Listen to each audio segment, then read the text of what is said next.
Si un jour tu as senti que tu donnais trop, que tu faisais plus d'efforts que les autres, que tu aimais avec intensité, mais que tu ne recevais pas le même traitement, cette partie est pour toi. Et non, pas parce qu'il y aurait quelque chose qui cloche chez toi, mais parce que personne ne t'a appris depuis quel endroit tu dois agir pour que le monde, et surtout les personnes, répondent autrement. Laisse-moi te dire quelque chose avec une clarté totale dès le début. On ne te traite pas comme une reine parce que tu le demandes. On te traite comme une reine parce que tu l'incarnes. Et c'est une vérité qui change des destinées. Pendant des années, on nous a fait croire que le respect, l'amour et la valeur se gagnaient en expliquant, en se justifiant, en prouvant, en supportant. Que si tu étais gentille, patiente, compréhensive et sacrificielle, tôt ou tard, on te reconnaîtrait. Mais la réalité brute, silencieuse et implacable est tout autre. Le monde répond à l'énergie depuis laquelle tu te déplaces, pas à tes bonnes intentions. Carl Jung l'a expliqué de manière très claire, même s'il n'utilisait pas ces mots. L'inconscient de l'autre détecte qui tu es avant même que tu ouvres la bouche, et il agit en conséquence. C'est pour cela qu'aujourd'hui nous allons parler de quelque chose de profond mais de pratique. Pas de couronnes imaginaires ni de jolies phrases devant le miroir. Nous allons parler de présence, de limite, de dignité, de cette posture intérieure qui fait que quelqu'un, sans savoir pourquoi, te respecte ou te piétine. Et tout commence ici. Une reine n'agit pas pour être choisie. Elle agit depuis la certitude de sa valeur. La plupart des personnes ne perdent pas de valeur à cause de ce qu'elles font, mais à cause de la manière dont elles le font.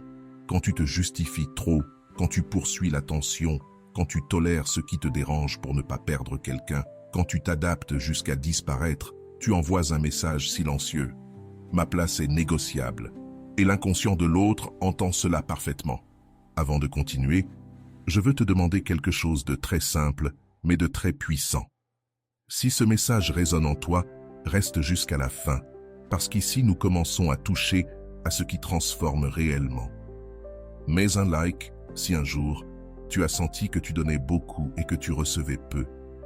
Abonne-toi si tu es prête à arrêter de mendier l'attention et à commencer à être respecté. Et écris dans les commentaires cette phrase. Même si tu ne sais pas encore pourquoi, aujourd'hui, je me souviens de ma valeur. C'est pour toi, pour que ton esprit commence à entendre ce que ton âme sait déjà. Ici, je veux que tu fasses une pause honnête, non pas pour te juger, mais pour t'observer. Combien de fois as-tu tué quelque chose qui te faisait mal par peur de déranger? Combien de fois as-tu accepté moins que ce que tu méritais juste pour ne pas te retrouver seul?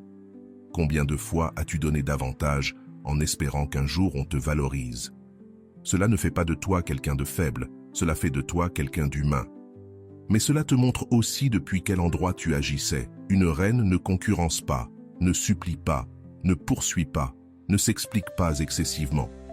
Non pas parce qu'elle est froide, mais parce qu'elle n'a pas besoin de convaincre qui que ce soit de sa valeur. Et voici la partie inconfortable que presque personne ne dit. Quand tu commences à agir comme une reine, certaines personnes se sentent mal à l'aise parce qu'elles ne peuvent plus accéder à toi de la même manière, parce que tu ne te plies plus, parce que tu ne te diminues plus pour t'intégrer. Agir comme une reine, ce n'est pas devenir arrogante, c'est devenir claire. Claire sur ce que tu acceptes, claire sur ce que tu refuses, claire avec ton temps, claire avec ton énergie. Et cette clarté a un effet immédiat. Elle filtre. Il y a des personnes qui se rapprochent, d'autres qui s'éloignent. Les deux sont nécessaires. Une reine n'essaie pas de plaire à tout le monde parce qu'elle sait que plaire à tout le monde implique de se trahir. C'est ici que beaucoup se trompent. Elles croient qu'agir comme une reine, c'est adopter une attitude distante, hautaine ou contrôlante. Non, cela c'est l'ego, et l'ego est toujours fragile. La véritable énergie de reine est calme, sûre, centrée. Elle ne réagit pas de façon impulsive, elle ne se défend pas en permanence, elle ne vit pas en train de prouver quoi que ce soit. Elle est présente, et cela se ressent. Quand tu entres dans un lieu depuis cette énergie, tu n'as pas besoin d'élever la voix ni d'attirer l'attention. Ta seule présence occupe de l'espace, et cet espace est respecté. Mais cela ne se construit pas en un jour. Cela se bâtit à partir de décisions intérieures qui semble petite, mais qui change tout. Par exemple, une reine ne répond pas immédiatement à tout, non par stratégie, mais parce qu'elle ne vit pas dans l'urgence émotionnelle. Elle choisit quand parler, quand agir, quand se retirer. Une reine ne se justifie pas pour poser des limites. Elle ne dit pas pardon d'avoir ressenti cela. Elle ne demande pas la permission de se protéger. Elle ne s'excuse pas d'avoir des standards. Et ceci est essentiel. Une reine ne confond pas l'amour avec le sacrifice permanent. L'amour qui exige que tu te brises n'est pas de l'amour, c'est de la dépendance. Et la dépendance place toujours l'autre en position de pouvoir. Quand tu agis comme une reine, l'équilibre change parce que tu ne livres plus ton centre. Tu continues d'aimer, oui. Tu restes sensible, oui. Mais tu ne t'abandonnes plus pour maintenir un lien. Et voici une vérité qui peut faire mal mais qui libère. Si quelqu'un ne t'aime que lorsque tu te fais petite, il ne t'a jamais vraiment aimé. Il t'aimait maniable, disponible, adapté. Il ne t'aimait pas dans ta totalité. Agir comme une reine, c'est accepter que tout le monde ne puisse pas t'accompagner dans cette version. Et c'est très bien ainsi, parce qu'une reine ne mesure pas sa valeur à ceux qui restent, mais à ceux qui peuvent marcher à ses côtés sans chercher à la faire descendre de son trône. Et non, le trône n'est pas la supériorité, c'est l'alignement avec toi-même. Quand tu commences à agir depuis cet endroit, quelque chose change presque immédiatement dans la dynamique avec les autres. Les personnes commencent à faire plus attention à leurs mots, à respecter ton temps, à réfléchir à 2 fois avant de franchir une limite. Non pas parce que tu le demandes, mais parce qu'elles le ressentent. L'inconscient répond à la cohérence. Si tu dis que tu te respectes, mais que tu continues à tolérer ce qui te fait mal, le message réel est l'acte, pas la parole. C'est pour cela que, dans cette première partie, le plus important n'est pas ce que tu fais à l'extérieur, mais l'endroit intérieur depuis lequel tu te mets en mouvement. Une reine ne se demande pas constamment « Est-ce qu'il m'aime? Est-ce qu'il va me choisir? Est-ce que je fais assez ?» Elle se demande « Est-ce que cela m'honore? Est-ce que c'est aligné avec moi? Est-ce que je me sens en paix avec cette décision ?» Et quand la réponse est non, elle se retire sans drame, sans scandale, sans besoin de brûler les ponts. Elle s'en va, simplement. Ce geste, si simple et si puissant, remet tout en ordre. Parce que lorsque tu ne te trahis plus, le monde apprend comment te traiter. Et je veux que tu gardes cette idée comme une graine pour tout le script. Ce n'est pas qu'on te traite comme une reine parce que tu as changé les autres, c'est parce que tu as cessé de t'abandonner. Dans les parties suivantes, nous allons rendre cela concret. Comment cette énergie se manifeste dans tes décisions, dans tes relations, dans ta façon de parler, de te taire, de choisir. Mais rien de tout cela ne fonctionne si cette base n'est pas claire. D'abord, tu te positionnes intérieurement, ensuite l'extérieur s'ajuste. Et si aujourd'hui tu sens que tu n'as pas toujours agi comme une reine, ne te punis pas. Personne ne naît en sachant cela, mais le fait que tu sois ici à écouter, à te questionner, est déjà un signe. Quelque chose en toi est prêt à prendre sa place. Et quand une femme se souvient de qui elle est, le monde n'a d'autre choix que de répondre en conséquence. Allons maintenant plus en profondeur. Il existe un moment précis dans la vie de beaucoup de femmes où quelque chose se brise à l'intérieur. Ce n'est pas une rupture bruyante. Il n'y a pas toujours des cris, des trahisons évidentes ou des scènes dramatiques. Parfois, c'est beaucoup plus silencieux. C'est le jour où tu te regardes et où tu réalises que tu ne te reconnais plus. Tu ne sais pas exactement quand cela a commencé, mais tu sais ce que ça fait. Tu t'es habitué à céder, à t'adapter, à attendre, à justifier, à trop comprendre. Et un jour, au milieu de toute cette compréhension, tu te rends compte que personne ne te traite mal ouvertement, mais que personne ne te traite non plus comme tu le mérites. Et cela fait mal d'une manière très particulière parce que tu ne peux pointer personne du doigt. Parce que, si tu es honnête, une partie de toi sait que tu as beaucoup permis. Non par faiblesse, mais par amour, par peur, par habitude, par peur de perdre. C'est ici que commence le véritable récit de ce chemin. Imagine une femme, peu importe son âge, son histoire exacte ou son contexte, qui a appris très tôt que pour être aimée, elle devait être facile. Facile à vivre, facile à satisfaire, facile à pardonner. Elle a appris qu'élever la voix était dangereux, que demander était risqué, qu'exiger était égoïste. Alors, elle est devenue experte pour lire les autres, anticiper, s'ajuster, ne pas déranger. Au début, cela semblait fonctionner. Elle recevait de l'attention, de l'affection, de la compagnie. Mais il y avait un prix. Elle occupait de moins en moins d'espace dans sa propre vie. Cette femme ne s'est pas rendue compte du moment exact où elle a cessé d'agir comme une reine, parce que ce n'était pas un grand événement. C'était une accumulation de petits silences, de limites non posées, d'intuitions ignorées, de « ce n'est rien » qui, en réalité, était en quelque chose, jusqu'au jour où quelque chose en elle a dit « basta ». Ce n'était pas de la colère, c'était de la fatigue. La fatigue de s'expliquer, la fatigue d'attendre, la fatigue de donner sans recevoir. Et cette fatigue a été le premier signe d'une dignité qui se réveille. C'est ici que beaucoup de femmes commettent une erreur. Elles croient que, pour reprendre leur place, elles doivent devenir dures, froides, distantes, calculatrices, comme si agir en reine signifiait enfiler une armure émotionnelle. Mais non, ce n'est pas la royauté intérieure, c'est de la défense. L'énergie de la reine ne naît pas du ressentiment, elle naît de la clarté. Cette femme de l'histoire n'est pas devenue une autre personne du jour au lendemain. Elle n'a pas fait de discours, elle n'a pas réclamé d'interminables explications. Elle a simplement commencé à s'écouter. La première fois que quelque chose l'a mise mal à l'aise et qu'elle ne l'a pas justifié. La première fois qu'elle n'a pas répondu immédiatement. La première fois qu'elle a dit « ça ne me fait pas du bien ». Et elle est restée fidèle à cette vérité. Au début, elle tremblait intérieurement, parce qu'agir comme une reine n'est pas confortable au départ. Cela va à l'encontre de nombreuses années de programmation émotionnelle. Et ici vient quelque chose de très important. Quand tu commences à agir comme une reine, l'environnement te met à l'épreuve. Les personnes qui profitaient auparavant de ta disponibilité commencent à être déstabilisées. Certaines se fâchent, d'autres tentent de te faire culpabiliser. D'autres te disent que tu as changé. Et c'est vrai, tu as changé. Tu as cessé de te donner gratuitement.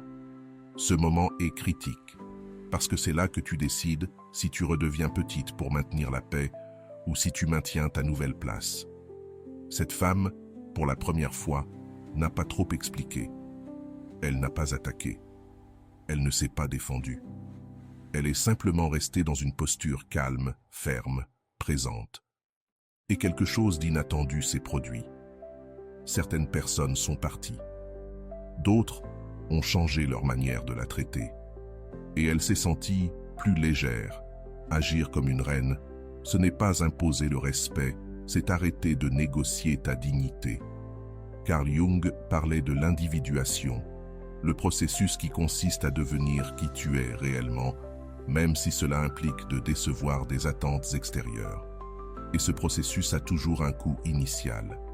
Tu perds des masques, tu perds des liens mal soutenus, tu perds d'anciennes versions de toi, mais tu gagnes quelque chose qui n'a pas de prix, la cohérence intérieure.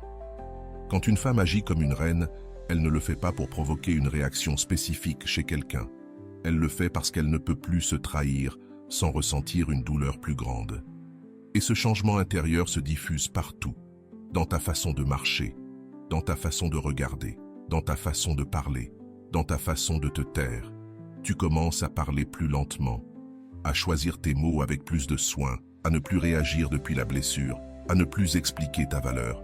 Et cela a un impact émotionnel très fort sur les autres, parce que la majorité des gens ne sont pas habitués à quelqu'un qui ne mendie pas, ne poursuit pas, ne se désarme pas pour plaire. Une reine ne menace pas, ne réclame pas l'attention, ne rivalise pas. Elle est simplement là, et sa présence réorganise la dynamique. En revenant à l'histoire, cette femme a commencé à remarquer quelque chose qui lui semblait auparavant impossible. On la traitait différemment, non pas parce qu'elle exigeait, mais parce qu'elle n'acceptait plus moins, non pas parce qu'elle criait, mais parce que son silence avait du poids. Et c'est quelque chose que peu de personnes comprennent. Le silence d'une reine n'est pas vide, c'est une limite. Tu ne remplis plus tous les espaces, tu ne justifies plus tout, tu ne portes plus les émotions des autres, et cela fait que les autres commencent à te traiter avec plus de soin. Mais le plus grand changement n'a pas été externe, il a été interne. Pour la première fois, cette femme se sentait en paix avec elle-même, même quand quelqu'un s'éloignait, parce qu'elle avait cessé de choisir depuis la peur de perdre. Elle choisissait désormais depuis le respect de soi. Et ici, je veux que tu fasses le lien avec toi. Agir comme une reine ne signifie pas que plus rien ne te fait mal. Cela signifie que tu ne t'abandonnes plus quand ça fait mal, que tu ne te négocies plus, que tu ne te diminues plus pour maintenir quelque chose qui t'épuise. À ce stade du chemin, beaucoup de femmes découvrent quelque chose de profond. Une grande partie du mauvais traitement qu'elles ont vécu n'était pas parce qu'elles n'étaient pas précieuses, mais parce qu'elles n'agissaient pas depuis leur valeur. Et ce n'est pas de la culpabilité, c'est de la conscience. Personne ne t'a appris cela. Personne ne t'a dit que l'amour sans limite se transforme en auto-sabotage. Dans la suite, nous allons entrer encore plus profondément dans ce à quoi ressemble cette énergie de reine, dans les décisions concrètes, dans les relations amoureuses, dans ces moments où, avant, tu te perdais. Parce que comprendre est important, mais incarner, c'est ce qui change tout. Pour l'instant, garde ceci. La reine ne naît pas le jour où quelqu'un l'a choisie. La reine naît le jour où elle décide de ne plus jamais s'abandonner. Et ce jour-là, tout commence à se réorganiser. Il y a un point dans ce processus où comprendre ne suffit plus, où dire « oui, ça a du sens » ne suffit plus. C'est ici que commence la partie la plus subtile et la plus puissante de toutes.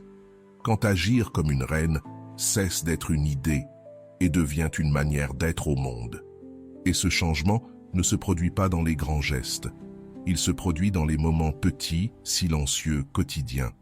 C'est là que l'on voit vraiment qui a intégré sa valeur et qui essaie seulement. Parce qu'une reine ne se reconnaît pas aux applaudissements, mais à ce qu'elle fait quand personne ne la regarde. Revenons à l'histoire, mais sous un autre angle. Cette femme n'est plus la même qu'avant, non pas parce qu'elle est devenue parfaite, mais parce qu'elle est plus éveillée. Et cet éveil ne la rend pas insensible à la douleur, mais il la rend consciente d'une chose cruciale. Elle ne veut plus gagner l'amour en se perdant elle-même.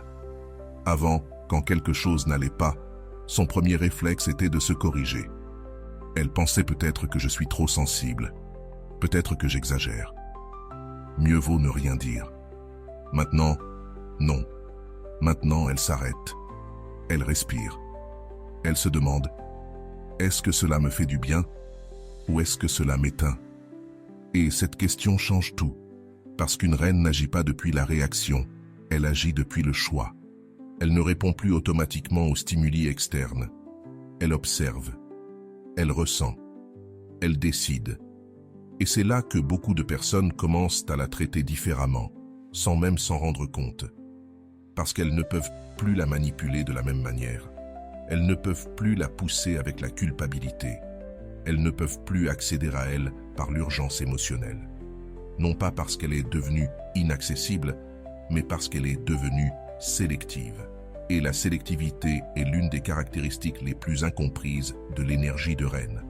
Ce n'est pas du mépris, ce n'est pas de la froideur, c'est du respect pour sa propre énergie. Une reine ne se donne pas à n'importe qui, elle ne s'explique pas à n'importe qui, elle ne s'ouvre pas à n'importe qui, parce qu'elle sait que son monde intérieur est précieux.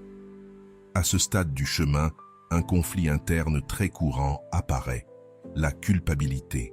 La culpabilité de ne plus être aussi disponible qu'avant.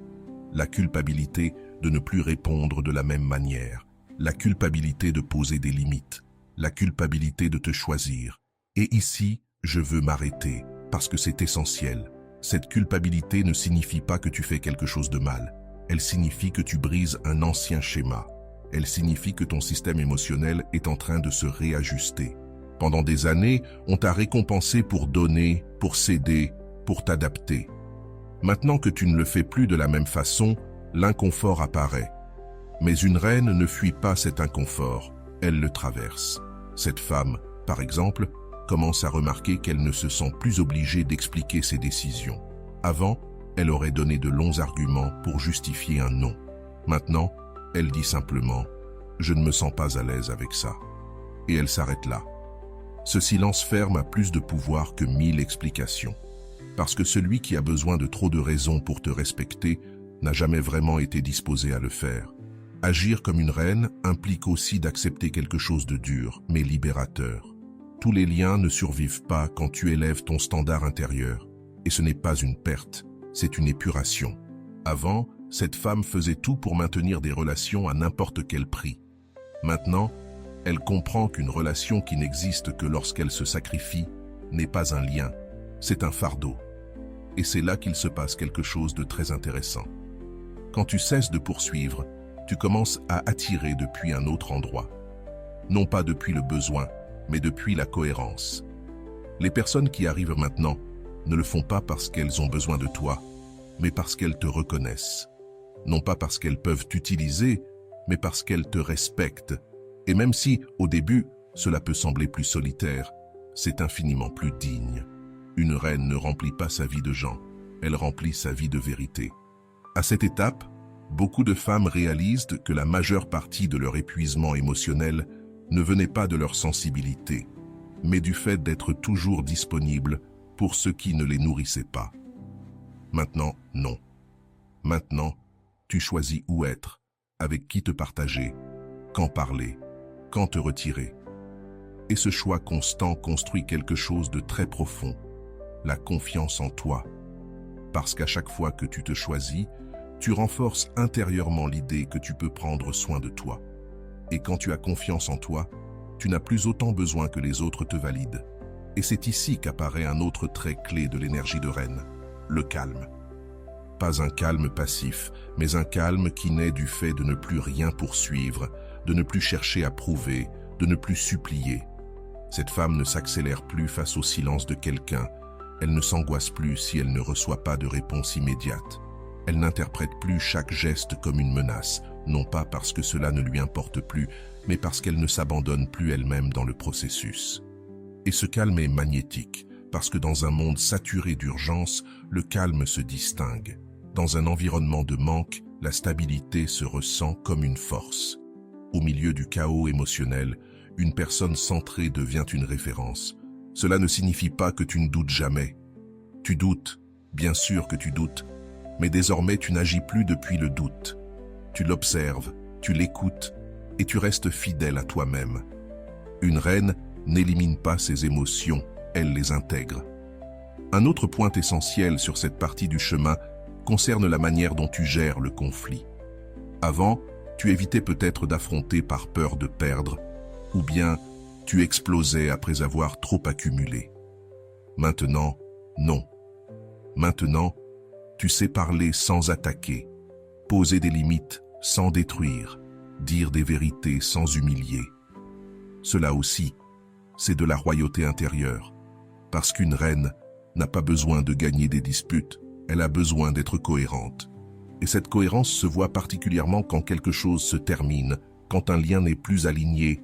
Avant, tu aurais peut-être insisté, supplié, expliqué, attendu. Maintenant, tu sais te retirer avec dignité. Tu ne brûles pas les ponts, tu ne t'humilies pas, tu ne te trahis pas, tu pars simplement. Et cet acte, encore une fois silencieux, laisse une empreinte profonde, parce que lorsqu'on part sans drame, sans reproche, sans besoin de détruire, on laisse l'autre face à lui-même. Ça, c'est du pouvoir. Non pas le pouvoir de contrôler l'autre, mais le pouvoir de ne pas te perdre toi. À ce stade, la femme de notre histoire commence même à se voir différemment dans le miroir. Non pas parce qu'elle a changé physiquement, mais parce que son regard est différent. Il y a plus de fermeté, plus de présence, moins d'anxiété. Elle ne se demande plus si elle fait ce qu'il faut pour les autres. Elle se demande si elle est honnête avec elle-même, et cette honnêteté intérieure est le véritable trône. Ici, je veux que tu fasses une pause avec toi-même. Agir comme une reine n'est pas un rôle que l'on joue, c'est une identité qui se construit décision après décision, et chaque décision a un coût. Parfois, le coût est d'incommoder les autres. Parfois, c'est de lâcher des liens. Parfois, c'est de traverser la solitude. Mais le bénéfice est immense. Tu t'assois. Et quand une femme se possède elle-même, elle n'accepte plus les miettes.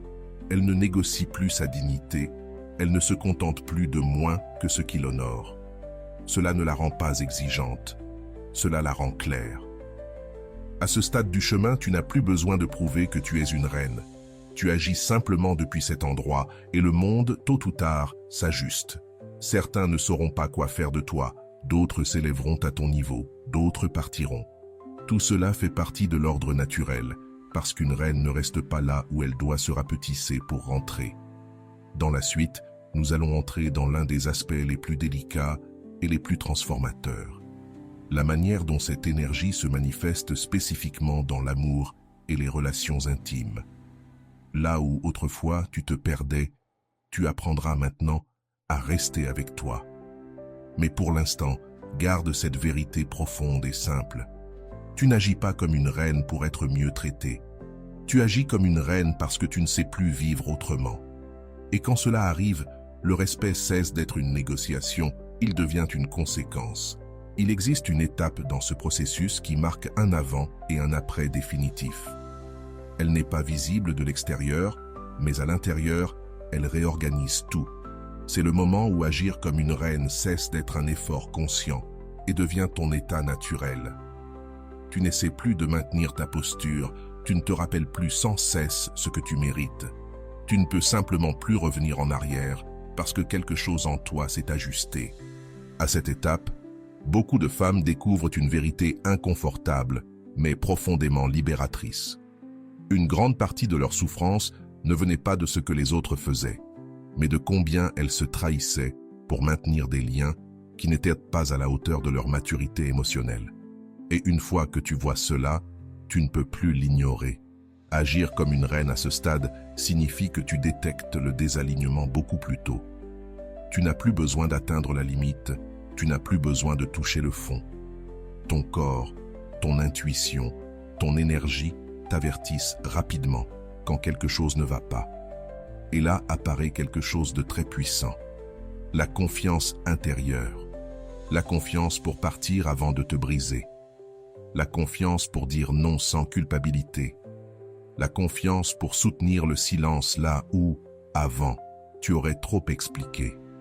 Cette femme de notre histoire, parce que ce n'est déjà plus seulement une histoire, c'est probablement toi, à un moment donné, commence à remarquer qu'elle ne discute plus autant.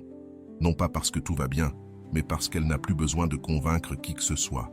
Avant, elle entrait peut-être dans des conversations circulaires, essayant que l'autre comprenne, voit, change. Maintenant, non. Maintenant, elle sait que celui qui veut comprendre comprend sans que tu aies à saigner en t'expliquant. Et cela est un acte profond d'amour-propre. Une reine ne lutte pas pour être comprise. Elle s'exprime avec clarté et laisse l'autre décider s'il peut ou non la rejoindre à cet endroit.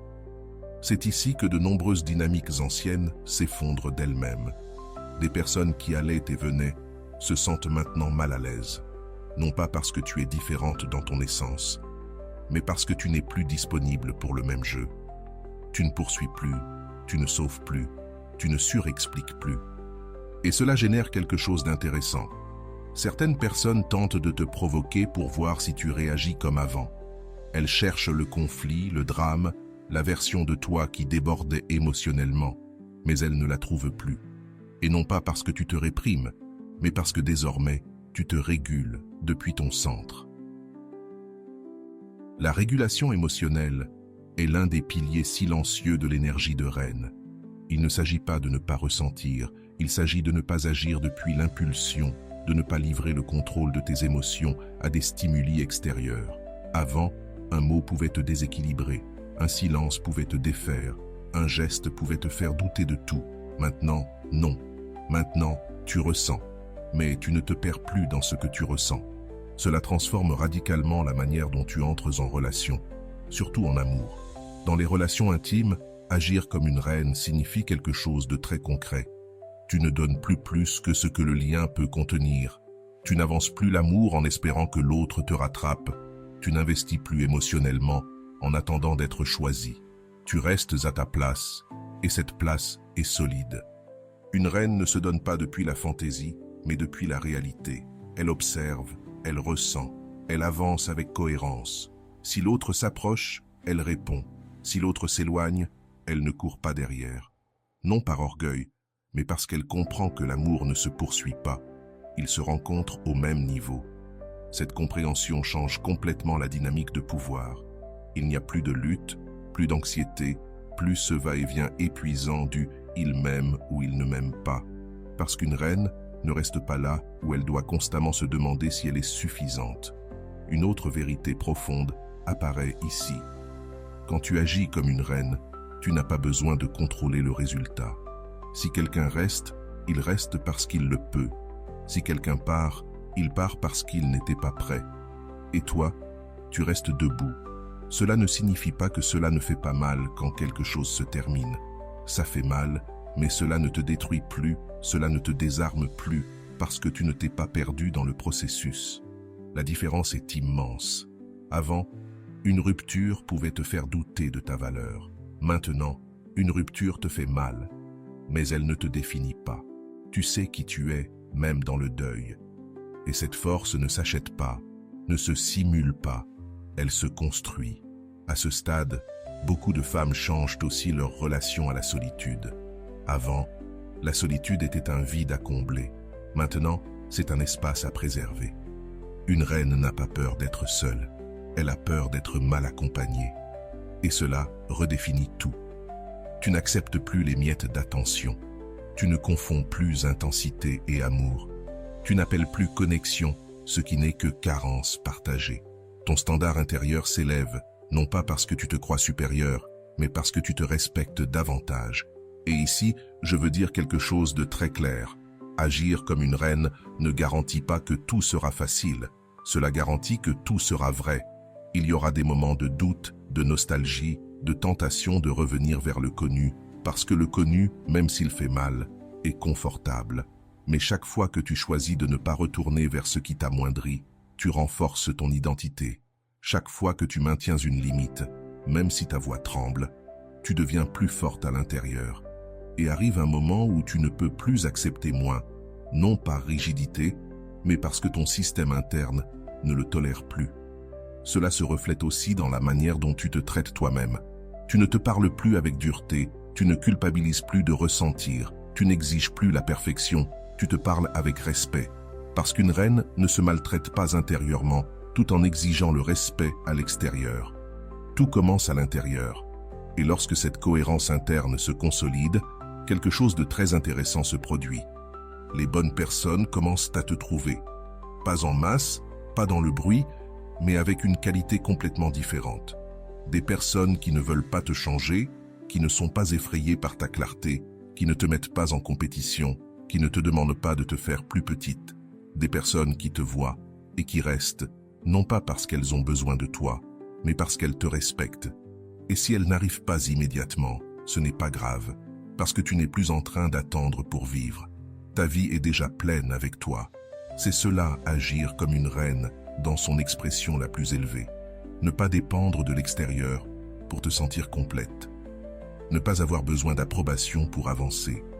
Ne pas négocier ta dignité par peur de perdre. À ce stade, la manière dont on te traite cesse d'être une préoccupation constante, parce que tu ne permets plus ce qui te blesse.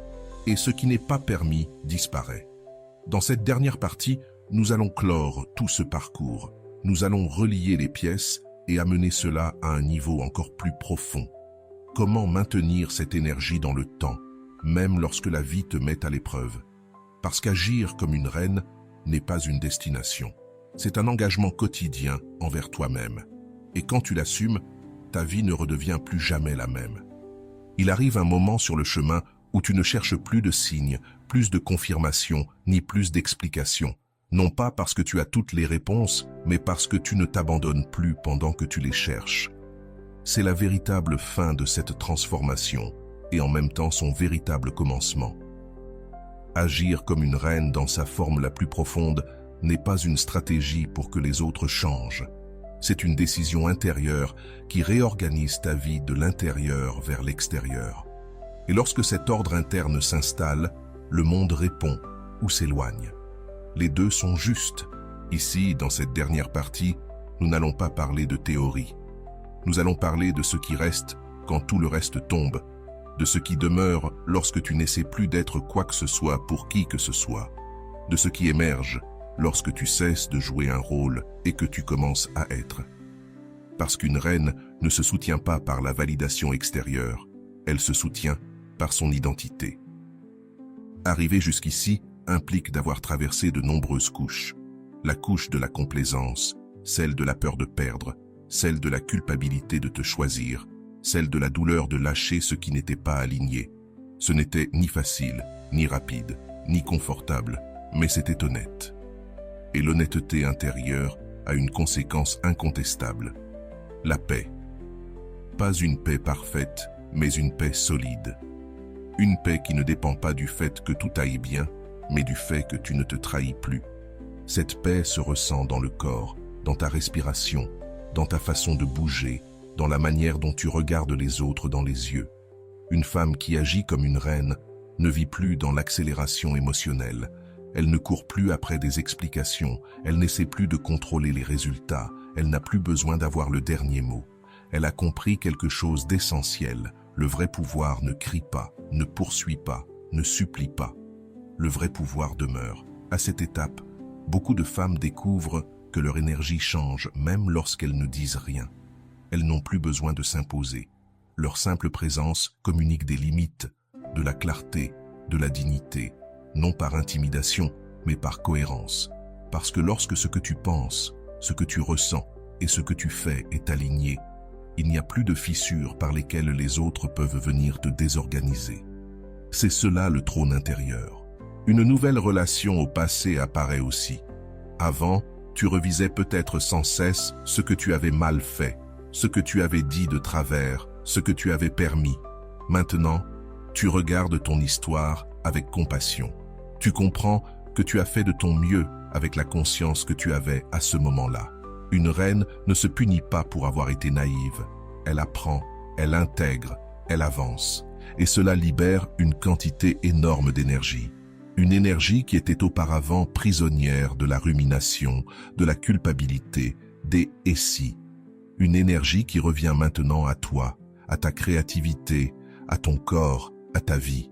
Tu commences à habiter ton temps autrement, à apprécier les silences, à choisir plus consciemment où tu déposes ton attention, à dire non sans avoir l'impression de perdre quelque chose, parce que tu sais désormais ce que tu perds quand tu dis oui à tout. Tu te perds toi-même. Agir comme une reine redéfinit aussi ta relation à l'amour. Tu n'idéalises plus, tu ne te perds plus dans les promesses, tu ne confonds plus l'intensité avec la profondeur. Tu as appris que l'amour sain ne te désorganise pas, ne t'angoisse pas, ne te fait pas douter constamment de ta valeur. Si quelqu'un arrive, il arrive dans ta vie non pour te sauver, non pour te compléter, non pour te valider. Il arrive pour partager, depuis une maturité émotionnelle.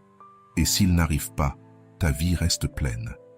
C'est l'une des vérités les plus difficiles à accepter et aussi l'une des plus libératrices. Tu n'as besoin de personne pour être reine. La royauté ne se donne pas, elle se reconnaît. Ici, je veux que tu t'arrêtes un instant et que tu regardes en arrière, non pour t'y attarder, mais pour voir le chemin parcouru. La femme qui a commencé ce processus n'est plus celle qui arrive ici. Avant, tu t'adaptais pour entrer dans le moule. Maintenant, tu choisis d'entrer uniquement là où tu peux être toi. Avant, tu acceptais moins par peur d'être seul. Maintenant, tu préfères la solitude plutôt que de te trahir. Avant, tu te taisais pour ne pas déranger. Maintenant, tu parles quand c'est nécessaire et tu te tais quand c'est digne. Ce changement est immense et il n'a pas besoin d'applaudissements. Il a besoin d'être soutenu. Soutenir cette énergie dans le temps implique quelque chose de très concret. Continuer à te choisir, même quand c'est inconfortable, même quand la peur apparaît, même quand la tentation de revenir à l'ancien se présente. Parce qu'il y aura des jours difficiles, des jours de doute, des jours où tu te sentiras fatiguée d'être forte. Et ces jours-là, agir comme une reine ne consistera pas à faire de grandes choses. Ce sera faire l'essentiel. Ne pas t'abandonner, te dire la vérité, te reposer quand tu en as besoin, poser une limite de plus, ne pas répondre depuis la blessure. Cela aussi, c'est la royauté. Une reine n'est pas toujours impeccable, elle est toujours présente avec elle-même. Et ici, je veux dire quelque chose que l'on dit rarement. Agir comme une reine ne te sépare pas du monde, cela te relie mieux à lui. Parce que tu ne te lis plus depuis le manque, mais depuis le choix. Tu ne cherches plus à combler des vides, mais à partager une plénitude. Et cette différence se ressent. Les personnes qui s'approchent maintenant ne viennent pas te prendre, elles viennent te rencontrer. Elles ne viennent pas t'exiger quelque chose, elles viennent te connaître. Et celles qui ne peuvent pas soutenir ton niveau de conscience restent simplement en arrière. Non par méchanceté, mais par incompatibilité. Accepter cela fait partie de la maturité émotionnelle. Dans ce point final, il n'y a pas de promesse grandiloquente, pas de fin de conte de fées. Il y a quelque chose de bien plus réel et puissant, une femme qui s'appartient. Et une femme qui s'appartient n'est ni contrôlable, ni manipulable, ni négociable. Elle est libre, libre d'aimer sans se perdre, libre de partir sans se détruire, libre de rester sans se trahir. C'est cela agir comme une reine. Ce n'est pas une posture, ce n'est pas une attitude, c'est la conséquence de t'être choisi encore et encore. Si tu es arrivé jusqu'ici, ce n'est pas un hasard. Quelque chose en toi le savait déjà, même sans les mots. Aujourd'hui, tu as les mots, et avec eux, la responsabilité. La responsabilité de ne plus t'oublier, de ne plus te rapetisser, de ne plus accepter moins que ce qui honore ton cœur. Non pour punir qui que ce soit, non pour prouver quoi que ce soit, mais pour vivre dans la vérité. Et souviens-toi de ceci, emporte-le avec toi. Le monde ne te traite pas comme une reine quand tu exiges. Le monde te traite comme une reine quand tu te comportes déjà comme telle. Depuis cet endroit, tout change. Et toi, tu ne reviens plus en arrière. Et voilà, j'espère que vous avez trouvé beaucoup de valeur dans cette vidéo. Merci d'être resté jusqu'à la fin de cette vidéo, j'adore quand vous faites ça. Si vous voulez une autre vidéo sur ce sujet, écrivez en commentaire « J'en veux encore plus ». J'espère vous revoir dans une autre vidéo. Merci pour ton temps, prends soin de toi et à bientôt.